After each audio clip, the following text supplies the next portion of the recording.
gred un tamber si saouznek pas kemen hag galek memestra. Alies evez lennet e oa bet troet a leur e triwer yez.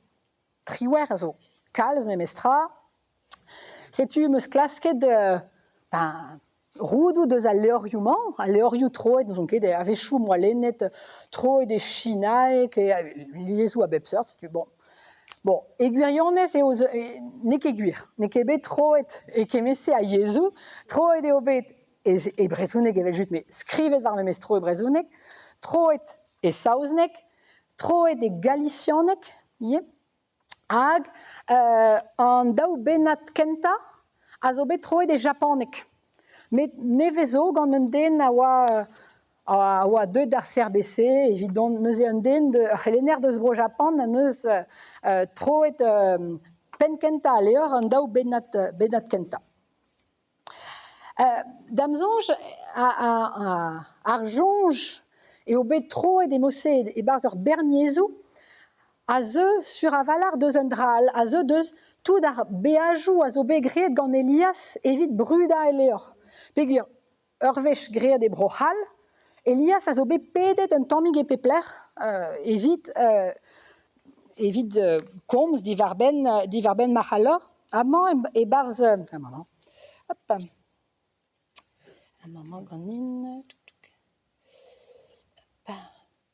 Bon, d'abord et tiskouez in deoc'h, met Charles Argal a lavar en oa tro da resev kartennoù post deus broioù a bep seurt gant Elias, e l'er ma oa evit lakad ar gaoz var le cheval d'orgueil, amañ da skouer e lavar Oslo, Zurich, Jérusalem, Porto, Montréal, Québec, Toronto, a memes China, neuze e min naoc'han triwer a triugen.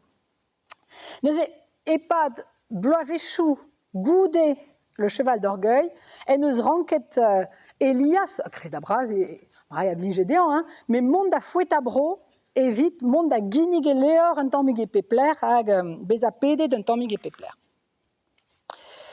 Hag evit e chui, a istor un tamm dreistordinal a leurman, zon ket a un peu chonj, met Claude Chabrol, a zo ar sa ver filmou, neuze noa bec'hoant prena guirioù le cheval d'orgueil evit neuze lakad a leurman estum ur film.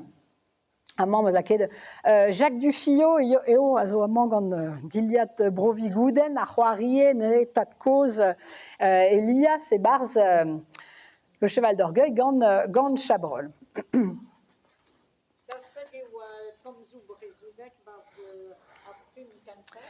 Pascal, un tammig. Avech an amzer evez sklevet pe mandut barz war ar par, ya setu, pas mur.